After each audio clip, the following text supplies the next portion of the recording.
Voices, where we give a space for the marginalized to share their art, work, and most importantly, their voice. A space to breed inclusivity, dismantle this ugly thing we have called hate.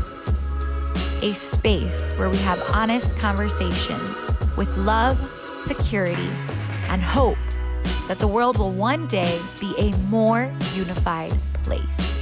Welcome to Voices. Hey guys, Lexirosa.poet here, and I'm here with Annastasha Trevino. I am the owner of Vida, which is also Divinity Hair Extensions, and Vida brand, which is a clothing brand for women. I love that. So the reason why we have you here today is because you started a business during COVID.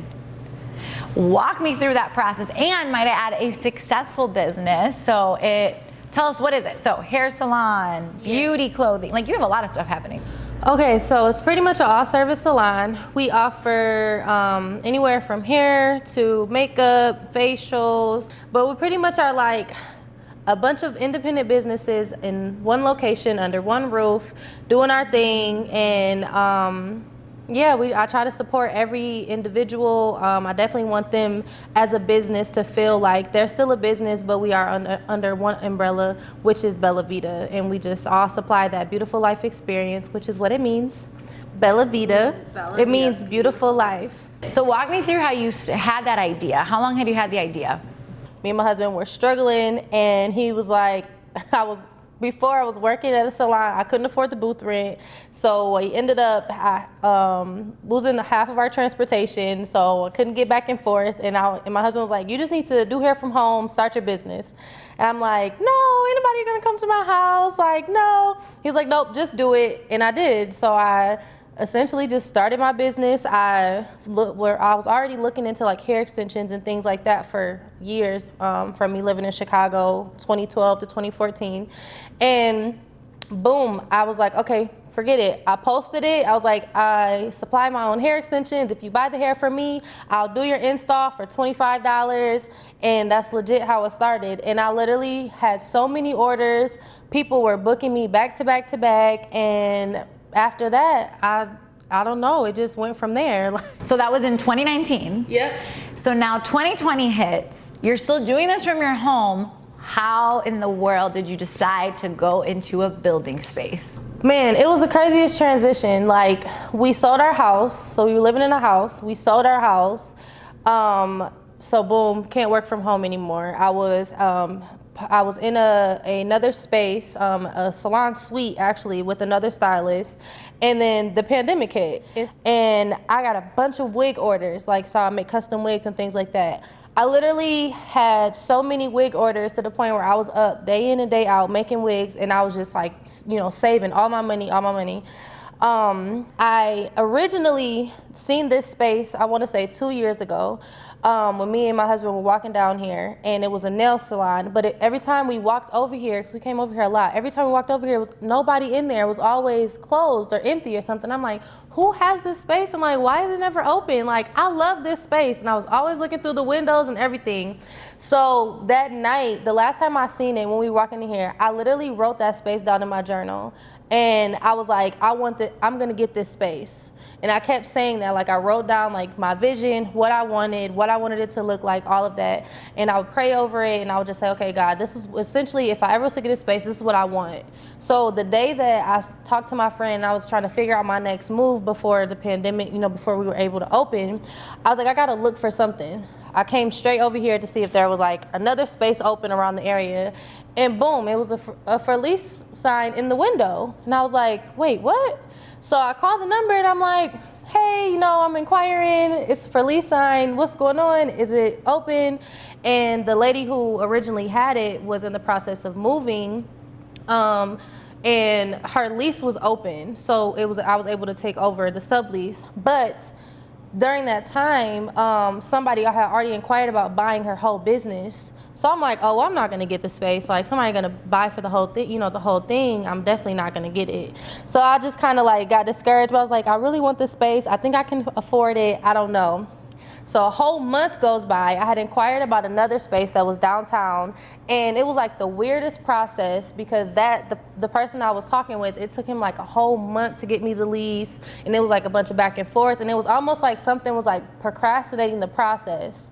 Then right when he sends me the lease, the lady, she contacts me. She's like, hey, I just want to meet with you and go from there. And I'm like, okay, no problem. So we meet, and essentially when I met with the landlords, they were like, well, it's really up to her because it's her lease and you're taking over the sublease, and basically if she left it up to the old business owner. Right, because if she's still responsible if it's not paid. So they left it up to her. So she was just like, well, I don't know, I just feel something really good about you. I'm going to talk to the landlords, and I think I'm just going to move forward with you.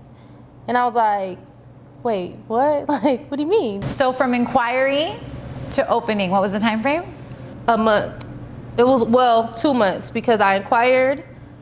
You're inquiring about 2 spaces. Then it's a month goes by and you get the space, and then you have a month to prepare. Yes. And you start operating. So I will say, like, from the time that I called to the time that I got it, it was March, April when the pandemic hit. So March, April, May was around the time when I inquired. June, July, I got the keys. August 10th, I opened. How do you feel sharing that story on the seat right now? When people ask me that, like, you see how hard it is for me to explain the story, because I really don't know. All I know is God was in the whole thing. What advice would you give to people that are dreaming out there, who want to start their business, who want to do this, who want to pursue this dream? Definitely writing, being very strategic, about what you want. Working my craft, I've always worked very hard on my craft. I'm always when I told you, when I first started doing wig installs, I did $25 wig installs just so that I can learn and just really, I'm like, if and even with that, I literally did that for almost the whole year. My wig installs were $25. I think I went up to 50 maybe by the end of the year. And then after that, I was like, okay, constantly investing into, different products, trying out different things, invested into brand ambassadors. Like, okay, if you've been my model, I'll do your install for free just so that I can practice and really learn, the different, you have to learn different hairlines and all different textures and all types of stuff. And then I also made sure that the things that I really worked hard on, being diligent with writing down my vision, what I wanted to do as far as my goals. If I had, goals by the end of the year, making sure that I did what I had to do to hit those goals, financial planning. And I legit did not see, even now to this day, I have not seen a real profit yet. All of my money has been invested right back into the business. And that's why I feel like I was able to open up the storefront, because all the money that I made when I was working from home, I saved it because I knew for a fact, if I was to ever open up something, I didn't want to take any any loans or anything like that. So I literally used all the money that I saved, and then the money that we got back from selling our house, which was crazy because we didn't know that was going to happen. And then that's how I opened up the business. So it was super intentional. I'm hearing write down the vision, be intentional, and just keep planning. Yeah. So what's interesting, you're in a space and a field that was impacted by COVID. It was we have shutdowns, we're open, shutdowns, we're open. And this is your first year in a space. You have a lease to pay, right? What was that like? Did you ever want to quit? Man, there's so many times where I'm like, you know what? I'm just going to get a regular job because I don't know about this. But even when I first started, there was so many times where I wanted to be done. I'm like, okay, this is too much. Your first year? Yeah, my first year, even just working from home, there would be times, where it was sometimes I'm like, okay, it's never enough. It's never enough. It's never enough. And I'm very hard on myself, which I know I need to work on.